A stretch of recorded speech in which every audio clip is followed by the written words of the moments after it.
जय हिंद दोस्तों। आज बात कर रहे हैं प्रश्नावली 4.3 का क्वेश्चन नंबर 8। चलिए चलते हैं अपने क्वेश्चन नंबर 8 की तरफ। एक रेलगाड़ी एक समान चाल से 360 किलोमीटर की दूरी तय करती है। यदि यह चाल 5 किलोमीटर प्रति घंटा अधिक होती तो वह उसी यात्रा में 1 घंटे का समय कम लेती। रेलगाड़ी की चाल ज्ञात कीजिए। मान लेते हैं कि पहले जब समान चाल से 360 किलोमीटर की दूरी तय कर रही है, मान लेते हैं उस समय उसको लगा t1। और जब उसकी चाल बढ़ा दी गई तो मान लो समय कितना लग गया t2। तो कह रहा है जब चाल बढ़ी है तो समय जो t2 है वह उसी यात्रा में 1 घंटा कम लेता है। मतलब t2 जो है वो समय वो t1 से 1 घंटा क्या लेता है, कम लेता है। बस इसको याद रखेंगे, पूरा सवाल ये लग जाएगा। बाद वाला समय पहले वाले समय से 1 घंटा कैसा लेता है, कम लेता है। चलिए चलते सवाल की तरफ। क्या लिखेंगे, माना रेलगाड़ी की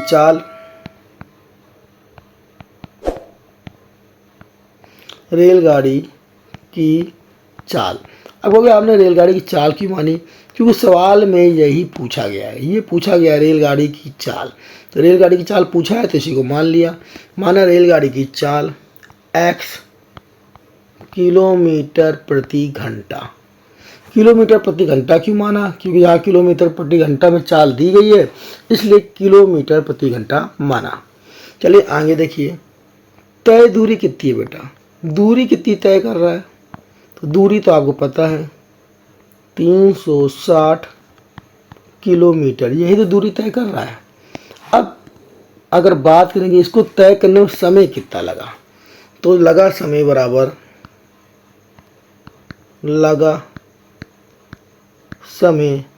मान लो इसको t1 मान लें।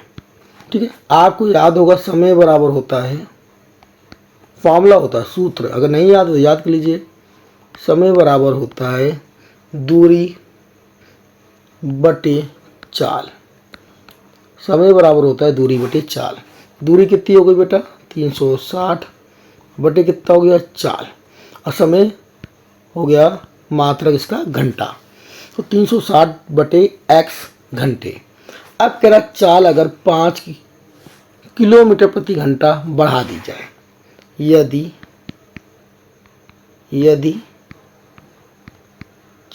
चाल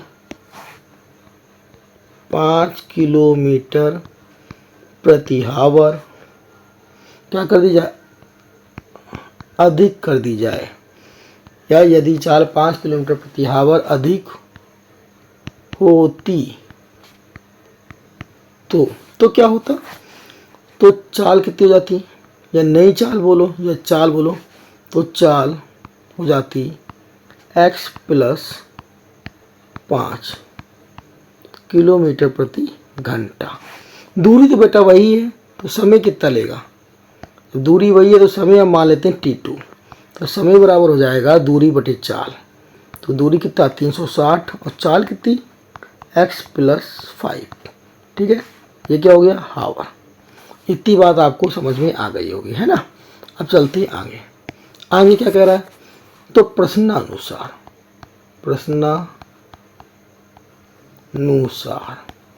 क्या प्रश्नानुसार समझो। उसने क्या कहा था, जब चाल 5 किलोमीटर प्रति घंटा बढ़ा दी जाएगी, तो चाल कौन सी बढ़ा दी जाएगी, 5 किलोमीटर प्रति घंटा। तो उस समय उसके समय को हमने क्या माना है, समय को माना है t2। क्या माना है, t2। अर्थात t2 जो समय होगा, जो पहले चाल कितनी थी x, तब समय कितना था t1 से कितना कम लेगा, 1 घंटा कम लेगा। तो t2 equal to t1 minus 1। t2 समय कितना आया 360 डिवाइडेड x प्लस 5। t1 कितना हो जाएगा 360 डिवाइडेड x माइनस 1। पर एक बात याद रखना, इक्वेशन बनाना बहुत कठिन बात है, बस यही लोगों से नहीं बनती। अगर ये बन गया तो सवाल हल हो जाएगा। अब कोई बनाना कैसे, जो कह रहा है बस वही आप करिए। हर लोग अलग अलग तरीके से बनाते हैं, मैं आपको सिंपल बता रहा हूँ। जो कह रहा, क्या कह रहा, तो वह उसी यात्रा में 1 घंटा कम समय लेता है। वह का मतलब, वह का मतलब T2। कौन? T2 किससे कम समय लेता है? T1 से। कितना? 1 घंटे कम। तो T2 equal to T1 minus 1। ठीक है, चलिए अब इसको हल करते हैं। तो हल करेंगे क्या हो जाएगा, इसको इधर ले आते हैं। 360 x plus 5 minus 360 divided x equal to minus का 1। इसे कॉमन ले लिया जाए 360, तो 1/x plus 5 minus 1/x equal to minus का 1। चलिए चलते हैं अब आगे। तो आगे क्या होगा बेटा, इसी इक्वेशन को आगे हल करते हैं। तो इस इक्वेशन को आगे हल करने के लिए आपको क्या करना पड़ेगा, एलसीएम लेना पड़ेगा। तो एलसीएम लेने के लिए क्या हो जाएगा, 360 तो ऐसे ही रहने दो, एलसीएम पूरा पूरा यही ले लीजिए।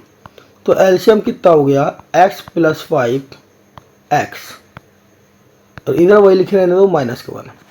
जो यहाँ लिखा था पूरा पूरा वही ले लिया, x प्लस 5 और ये x।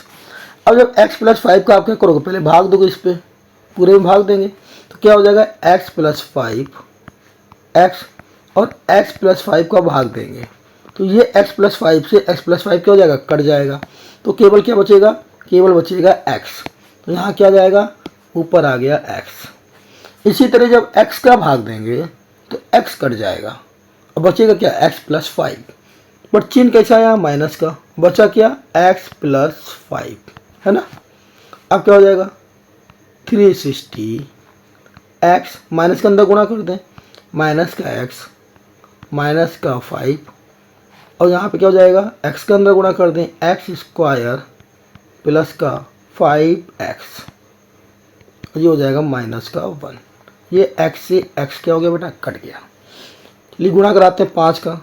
तो 5 से 0 में गुणा, 0 आएगा। 5 छक्के 30 की 0, 3 हासिल। 5 तियाँ 15, 15 3 1800, लेकिन चिन्ह कैसा, माइनस का। यहाँ पे क्या होगा, x square plus 5x equal to minus का 1। माइनस से माइनस कट गया, इसके नीचे मान लेते हैं 1। ठीक है, अब क्या करें, क्रॉस मल्टीप्लाई, इसका इधर और इसका गुणा इधर, क्रॉस मल्टीप्लाई करा दें। तो जब इसका गुणा इधर कराएंगे 1 के साथ तो यही आएगा। क्या हो जाएगा, एक्स स्क्वायर प्लस का 5x इक्वल टू, और इधर हो जाएगा 1800। अब क्या करें, एक्स स्क्वायर प्लस का 5x, इसको इधर ले आएंगे माइनस का 1800 इक्वल टू 0। ये हमारी बेटा इक्वेशन बन के आ गई। अब इस इक्वेशन को हल करेंगे और निकालेंगे हम लोग क्या, x का मान। तो चलिए करते हैं इस इक्वेशन को अब हम हल। तो इक्वेशन को हल करने के लिए क्या करना पड़ेगा, 1800 के ऐसे फैक्टर करें, 1800 के ऐसे फैक्टर करें कि माइनस से 5 लाना है। तो चलिए पहले 1800 के फैक्टर करते हैं। तो 18 को 100 को 2 के पारे से काटेंगे, 2 9 1800। ठीक है, चलो 3 के पारे से काट देते हैं। तो क्या आ जाएगा बेटा, यहाँ सीधे आ जाएगा 3 3 9। एक फिर 3 से काट देते हैं, फिर कितना जाएगा 100। अब फिर 2 से काट देते हैं, कितना जाएगा 50, है ना। फिर 2 से काट देते हैं, कितना जाएगा 25। फिर 5 से काट देते हैं, 5 5 25, और फिर 5 से काट देते हैं तो आ जाएगा 1। ठीक है, इतनी बात आपको समझ में आ रही होगी। अब इसके करते हैं कि प्लस की, सॉरी 5 लाने हैं, और कैसे लाने हैं, माइनस चिन्ह से लाने हैं। चलिए देखते हैं क्या हो जाएगा। 5 लाने हैं और आपको कैसे लाने हैं, माइनस से लाने हैं। ठीक ना, तो क्या हो जाएगा, 5 3 15, 15 3 45। देखिए 5 3 15, 15 3 45, और इधर देखो 5 दूनी 10, 10 दूनी 20, और 20 दूनी 40। तो 45 और 40, 45 और कितने 40, 45 से 40 को घटाएंगे तो क्या आ जाएगा, 5 आ जाएगा। ठीक है ना, तो क्या लिख सकते हैं यहाँ पर, यहाँ लिख सकते हैं x square plus 45 minus 40 x minus 118 equal to 0। ठीक है, 118 नहीं, सॉरी 118 नहीं बेटा, 1800 तो इक्वल टू 0। इतनी बात समझ में आ गई। तो अब ये हो गया हमारे फैक्टर। ये क्या हो गया बेटा, फैक्टर। अब आगे आपको बताया ही था x का मल्टीप्लाई करा दें तो क्या जाएगा, x square plus 45x minus 40x minus 1800 equal to 0। ठीक है, अब क्या करना है, अब करना ये है जो ये लिखे हैं यहाँ से कॉमन लेना है और बाकी इन दोनों से कॉमन लेना है और सेम चीज़ कॉमन लेनी है। तो क्या कॉमन आ रहा है, यहाँ से कॉमन आ रहा है x, तो यहाँ क्या बचेगा x और इसके पास क्या बच जाएगा 45। ये चीज़ यहाँ भी कॉमन लेना है, x प्लस 45 इक्वल टू 0। अब जब यहाँ भी वही चीज़ कॉमन लेनी है तो क्या होगा, यहाँ पे देखिए यहाँ x के पहले कुछ नहीं है और यहाँ पे x के पहले क्या है माइनस का 40, तो आप पूरा माइनस का 40 कॉमन ले लीजिए। अब क्या करना है, अब देखना है कि इन दोनों से क्या कॉमन आएगा, इस वाले से और इस वाले से। तो दोनों से कॉमन आ रहा है x प्लस 45, क्या कॉमन आ रहा है तो x प्लस 45 और अगले में क्या हो जाएगा x माइनस का 40 equal to 0।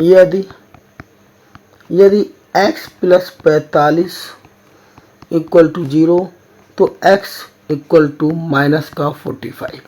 x equal to बेटा कितना आएगा माइनस का 45। ये लेंगे नहीं, क्यों नहीं लेंगे, आप एक लाइन लिखेंगे, रेलगाड़ी की चाल ऋणात्मक नहीं हो सकती। तो अब क्या होगा, तो यदि x माइनस 40 इक्वल टू 0 तो x बराबर आ जाएगा 40। तो x बराबर बेटा कितना आ जाएगा 40, ये लेंगे क्योंकि चिन्ह कैसा आ रहा है प्लस का। ठीक है, तो ये लेंगे। अब आगे आपको क्या बताया था, आपने x किसको माना था, x माना था रेलगाड़ी की चाल को। तो यही तो बेटा निकालना था, यही तो निकालना था। तो रेलगाड़ी की चाल कितनी आ गई, रेलगाड़ी की चाल, तो रेलगाड़ी की चाल आपने क्या मानी थी x किलोमीटर पर घंटा मानी थी, x का मान कितना आ गया 40, तो आपको 40 किलोमीटर प्रति घंटा समझ में आ रहा होगा बेटा। तो रेलगाड़ी की चाल आ गई 40 किलोमीटर पर हावर। चलिए चलते हैं हम दूसरे क्वेश्चन की तरफ। दो पानी के नल एक साथ एक होज को 9 से 3/8 घंटों में भर सकते हैं। बड़े व्यास वाला नल होज को भरने में कम व्यास वाले नल से 10 घंटे कम समय लेता है। प्रत्येक नल द्वारा अलग से हौज को भरने के समय ज्ञात कीजिए।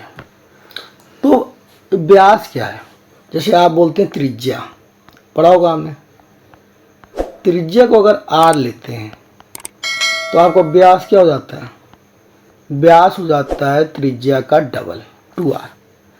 अब कह रहा है कम व्यास वाले नल जो भी होगा उसका व्यास कैसा होगा बेटा, एक तरह सा बेस जो होगा इसका बेस वो सर्किल के आकार का होगा। तो वही बोला जो सर्किल के आकार का है, ये रेडियस होगी, जो त्रिज्या होगी, और यहाँ से लेके यहाँ तक ये पूरा, यहाँ से लेके यहाँ तक, यहाँ से लेके यहाँ तक ये व्यास होगा। तो कह रहा है एक बड़ा नल है और एक छोटा नल है। तो एक का जो बड़ा नल है उसका व्यास जो क्या होगा, छोटे नल के व्यास से ज़्यादा होगा। मान लीजिए इसका व्यास छोटे नल कितना है, तो वही बोल रहा है, बोला बड़े व्यास वाला नल होज को भरने में, होज का मतलब कोई होंदिया टाइप की नहीं गांव में बना देते हैं, या कोई टप मान लो या कोई तालाब टाइप का मान लो, ठीक है, ये होज है मतलब होंदिया टाइप का। तो बड़े व्यास वाला जो नल है वो होज को भरने में कम व्यास वाले से, ये कम व्यास वाले से 10 घंटे कम समय लेता है। तो कह रहा प्रत्येक नल द्वारा अलग अलग हौज को भरने में कितना समय लेगा ये ज्ञात करना है। चलिए चलते हैं, सवाल को अब लगाते हैं, समझ में आपको आ रहा होगा। तो क्या लिखेंगे, माना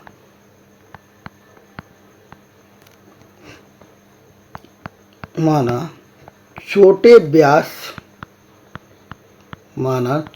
व्यास वाले नल द्वारा लिया गया समय, लिया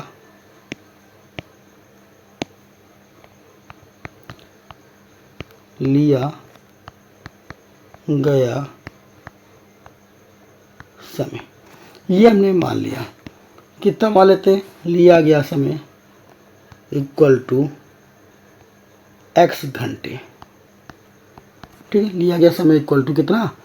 x घंटे। इस लिए गए समय को हम मान लेते हैं कि ये t1 है। क्या मान लेते हैं? t1 है। अब क्या होगा? तो बड़े व्यास द्वारा, बड़े व्यास वाले नल द्वारा लिया गया समय, इसको हम लोग मान लेते हैं t2 है। कितना ये? t2 है। कितना हो जाएगा? कह रहा 10 घंटे कम लिया है, तो x माइनस 10 घंटा, x माइनस 10 घंटा। कह रहा है बड़ा व्यास वाला नल जो है वो छोटे वाले से 10 घंटे क्या लेता है? कम लेता है, तो हमने x माइनस 10 मान लिया। इतनी बात समझ में आ गई। अब बात ये करना है कि छोटा वाला नल 1 घंटे में कितना भर देगा, यही तो निकालना है। तो निकालते हैं छोटे व्यास वाले नल द्वारा, छोटे व्यास वाले नल द्वारा 1 घंटे में, 1 घंटे में भरा गया हौज क्या हो जाएगा? वो हो जाएगा आपका 1/x। कैसे होगा इतना समझाते हैं। मान लेते ये पूरा हौज है, इसको एक हौज मान लो। इस पूरे को क्या मान लो बेटा? एक। और एक आप कितने घंटे में भरते हैं? x घंटे में भरते हैं। ये तो बोला है कि पूरे भरने में कितना समय लेता है छोटे व्यास वाला? x घंटे लेता है। ठीक है, अब ऐसे समझ लीजिए कि एक टॉफ़ी 5 रुपए की है। एक टॉफ़ी क्या है? 5 रुपए की है। तो इसको उल्टा अगर आप लिखें तो क्या लिखेंगे? 5 रुपए में मिलती है बराबर एक टॉफ़ी। तो 1 रुपये में बेटा कितनी मिलेगी? तो आप कहोगे इसका 1/5 भाग। जब 1 का निकालते हैं तो हमेशा क्या हो जाता है? भाग। ये तो इसका कितना मिलेगा? 1/5 भाग। जब एक टॉफ़ी मिलती है 5 रुपये में, तो हमने इसको उल्टा लिखा कि 5 रुपये में मिलती है एक टॉफ़ी, तो 1 रुपये में कितनी मिलेगी? 1/5। बस वही काम यहाँ पे हो रहा है बेटा। इसको भी उल्टा लिखिए, x घंटे में एक हौज भर देता है। x घंटे में पूरा एक हौज भर देता है, तो 1 घंटे में कितना भरेगा? तो आपको 1/x भाग, मतलब इतना कोने से इतना भर देगा, पूरा नहीं भरेगा। उसका 1/x भाग क्या कर देगा? भर देगा। बहुत अच्छे से समझ में आ गया होगा ये 1/x 1/x क्यों लिख रहे हैं? क्योंकि पूरा हौज छोटे व्यास वाला जो नल है भरने पे कितना समय ले रहा है? x घंटे ले रहा है। तो x घंटे पर एक हौज भर रहा है। x घंटे में कितना भर रहा है? x घंटे पे एक हौज भर रहा है। तो 1 घंटे में कितना भर देगा? 1/x भर देगा। जब भी 1 का मान निकालते हैं तो डिवाइड कर देते हैं। इतनी बात आपको समझ में आ गई होगी। ठीक है, तो अब अगला काम क्या है कि बड़ा वाला नल भी तो भरेगा। भैया छोटा वाला है तो बड़ा वाला कितने घंटे में भर देगा?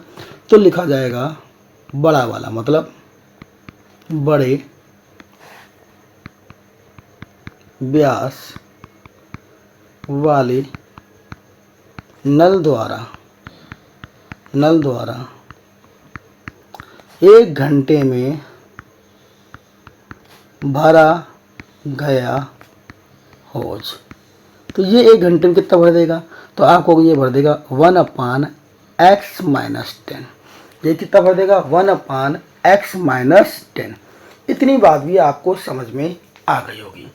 अब कह रहा है कि जब दोनों भरते हैं तो 9 से ही 3/8 घंटे लेते हैं। 9 से ही 3/8 घंटे। इसको भी समझो कि अर्थात पूरा भरने में जब दोनों नल चला दिए जाएं, एक ये छोटा वाला भी चला दिया जाए और एक ये बड़े व्यास वाला भी चला दिया जाए, जब दोनों नल चला दिए जाते हैं तो इस पूरे को भरने में, ये पूरा टप जो भर जाता है, इस पूरे को भरने में कितना समय लेते हैं? 9 सही 3 इस पूरे को भरने में कितना समय लेते हैं बेटा? 9 सही 3/8। 9 अट्ठे 72, 72 तिया 75, 9 अट्ठे 72 होती 75/8 समय लेते हैं। इतने समझ में आ गया? कितना समय लेते हैं? 75/8 घंटे। तो आप इसको भी तो उल्टा लिखेंगे, आप लिखोगे 75/8 घंटे में कितना भरता है भाई? 1 भाग भरता है। तो 1 घंटे में कितना भरेगा? तो आपको 1 घंटे में भरेगा 1/75/8। कितना भरेगा? 1/75/8। लेकिन ये भर कौन रहा है? ये भर रहे हैं दोनों मिलके, अर्थात कौन दोनों मिल रहे हैं? एक छोटा वाला जो 1/x है और एक बड़ा वाला जो क्या है? 1/x-10 है। एक बड़ा वाला कौन है? 1/x-10 है। इतनी बात समझ आ गई? 1/x-10, ठीक है। तो आपको मैं क्या कह रहा कि ये जो भर रहे हैं, ये कौन भर रहा है? एक भर रहा है छोटा वाला 1/x वाला और एक भर रहा है 1/x-10 वाला। मतलब इन दोनों को जोड़ा जाए तो 1/75/8 आना चाहिए। यही तो बोला। तो चलिए प्रश्नानुसार क्या हो जाएगा बेटा? प्रश्नानुसार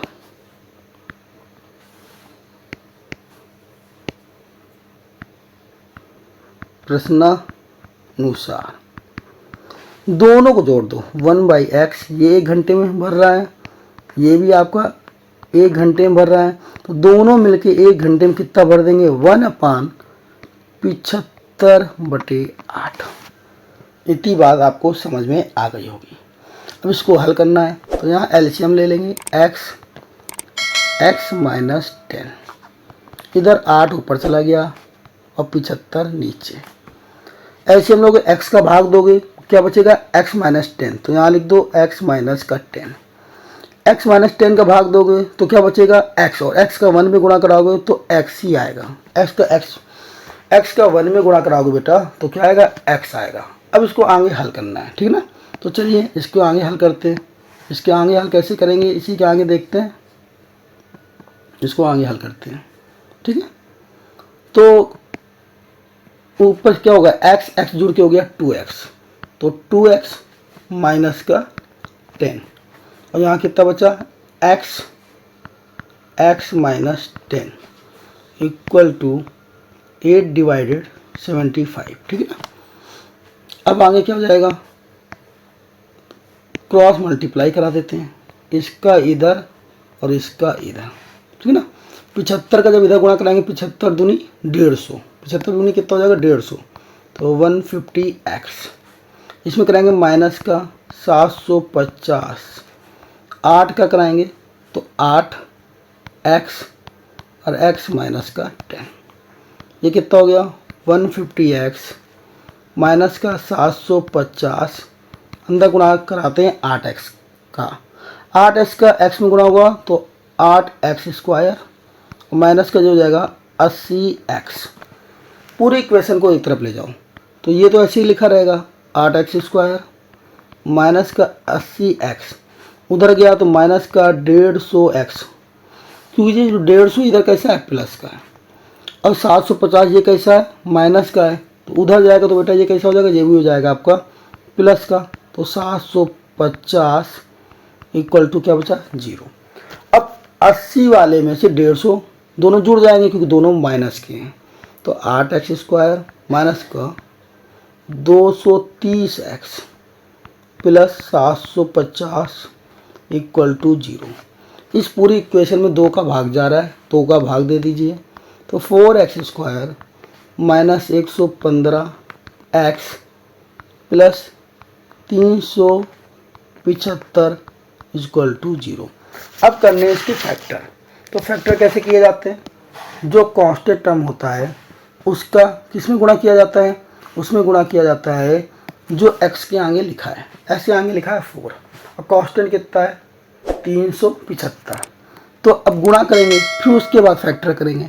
तो 375 में पहले 4 को गुणा कराएंगे फिर फैक्टर कराएं, तो बात तो वही है कि फिर फैक्टर करोगे। तो आप गुणा पूरा मत करिए, 375 × 4 लिख दीजिए और 375 के फैक्टर कर लीजिए। तो 375 के किए जाए फैक्टर, ठीक है ना। तो फैक्टर क्या हो जाएंगे बेटा, फैक्टर हो जाएगा, मान लो इसको करते हैं 5 से, 5 से कट जाएगा क्योंकि ये आखिरी में 5 लिखा है। 5 सत्ते 35, 2 25, 5 25 25, फिर 5 से, 5 कम 5, 2 25, 5 25 25, फिर 5 से तो 3 आ जाएगा, और फिर 3 से बेटा 1 आ जाएगा। और ये जो 4 है इसके भी फैक्टर होंगे, तो इसको लिख देते हैं 2 2, इतने फैक्टर आ जाएंगे। बात समझ आ रही। अब क्या करना होता है, जब फैक्टर करते तो आपको हो गए, फैक्टर के आगे चिन्ह कैसा लगा है, ये लगा है प्लस का, और लाना कितना है 115, प्लस से 115 लाने बेटा, प्लस से कितने लाने 115। तो चलिए देखते हैं कैसे बनेंगे। 5 25 25, ठीक है, 25 दूनी 50, 50 दूनी 100, और ये 15, 5 या 15, तो 100 प्लस 15, 100 प्लस 15, तो क्या हो जाएगा 4x²। यहाँ लिख सकते हैं 100 प्लस 15, और यहाँ लिख दे x प्लस 375 = 0। जो इस तरह से फैक्टर नहीं कर पा रहा है, तो याद होगा मैंने आपको द्विघाती सूत्र भी पढ़ाया था इसकी पहली वाली प्रश्नावली में, प्ले लिस्ट में जाके देख लेना, और उस फॉर्मूले में रख कर आप x का मान निकाल सकते हैं, ठीक है ना। तो आज जिसने ना पढ़ा हो वो प्ले लिस्ट में जाके वो वीडियो ज़रूर देखे, ज़रूर से ज़रूर देखे, आपको समझ में आ जाएगा कैसे फॉर्मूले से निकाला जाता है, ठीक है। अभी हम लोगों ने गुणनखंड से निकाला है, अब x का मल्टीप्लाई कर देते हैं, तो क्या हो जाएगा 4x² 100x plus 15x plus 375 = 0। अब माइनस का गुणा कर दो, 4x² माइनस का 100x माइनस का 15x प्लस 375 = 0। अब क्या करना है बेटा, अब स्टार्टिंग इन दोनों से कॉमन ले लो, और बाद के इन दोनों से कॉमन ले लो, और कॉमन लेंगे तो सेम चीज़ आनी चाहिए, तो कॉमन ले लेते हैं। 4x कॉमन आ गया, तो यहाँ से बच्चा x माइनस ये x तो कॉमन आ चुका है, और 100 में से 4 कॉमन ले लिया तो क्या बचा 25। इसी तरह से यहाँ भी बचेगा x माइनस का 25, तो क्या कॉमन लेना है, सेम चीज़ कॉमन ले लेनी है। तो यहाँ x के आगे बेटा कितना है, आपको यहाँ x के आगे है कुछ नहीं है 1 है, और यहाँ x के आगे कितना है माइनस का 15, तो माइनस का 15 कॉमन ले लीजिए, तो माइनस का 15 = क्या हो जाएगा 0। अब इन दोनों से क्या कॉमन आएगा, ये वाले पहले से कॉमन और ये बाद वाले से कॉमन क्या आएगा, तो इन दोनों से कॉमन आएगा x माइनस 25, और इधर क्या हो जाएगा 4x माइनस 15 = 0। एक लिखेंगे x माइनस 25 = 0, तो x बराबर बेटा आ जाएगा 25, x बराबर बेटा क्या आ जाएगा 25 आ जाएगा। और ये 25 क्या आया है, ये 25 जो आया है वो आया हमारा छोटे व्यास वाला, याद होगा छोटे व्यास वाला हम लोगों ने माना कितना समय लगेगा, तो जो छोटे व्यास वाला है, छोटे व्यास, इसके लिए समय जो हमने माना था x माना था, तो वो हमारा क्या आ गया 25, क्या आ गया बेटा 25 घंटे। तो बड़े व्यास वाला क्या हो जाएगा, बड़े व्यास ना, बड़े व्यास वाला, तब छोटे व्यास वाले नल द्वारा लिया गया समय कितना हो गया 25, और बड़े व्यास वाले नल द्वारा लिया गया समय क्या हो जाएगा, वो हमारा था x माइनस 10, कितना था x माइनस 10, तो हो जाएगा 25 माइनस 10, कितना हो जाएगा 25 माइनस 10, तो हो जाएगा 15, वो क्या हो जाएगा 15। अगर छोटे व्यास वाला अकेले नल भरे तो 25 घंटे में भर देगा, छोटे व्यास वाला जो नल है वो अकेले हौज भरे, क्या भरे बेटा हौज, हौज को भरेगा तो 25 घंटे में भरेगा। अब बड़ा वाला कितना घंटे लेगा 15 घंटे लेगा, बड़ा वाला कितने घंटे लेगा बेटा 15 घंटे लेगा। अब आप ये कहेंगे कि अगले पार्ट का हम क्या करें, अगला पार्ट का मतलब ये जो है ये इसका क्या होगा, तो इसका क्या होगा बेटा इधर देखो, तो इसका क्या होगा जब इसको आप करेंगे हल करेंगे, इसको जब हल करेंगे तो आप लिखेंगे 4x माइनस 15 = 0। यदि 4x माइनस 15 = 0 तो 4x बराबर 15, तो x बराबर कितना हो जाएगा 15/4। अब 4 का भाग दे दिया जाए तो 4 तियाँ 12, कितना बचा? भाग देना होता है ना, ऐसे दिया जाएगा 15 में 4 का भाग, तो 4 तियाँ 12, कितना बच गया बेटा? 3। भाग ना खाया बिंदी, ठीक है ना, एक जीरो बढ़ा दें। 4 सत्ते 28, कितना बच गया? 2, एक जीरो बढ़ा दें। 4 पंचे 20, पूरा पूरा कट गया, तो 3.75, 3 पॉइंट क्या आया? 75। अब इसको नहीं लेंगे, इसको हम लेंगे नहीं। अब कहोगे क्यों नहीं लेंगे? अगर छोटे ब्यास वाले को हमने x माना था, अगर छोटा ब्यास वाला ही 4 घंटे से कम समय ले रहा है, कितना ले रहा है? 3 घंटे, 3.75 घंटा ले रहा है, 4 घंटे से यही समय कम ले रहा है।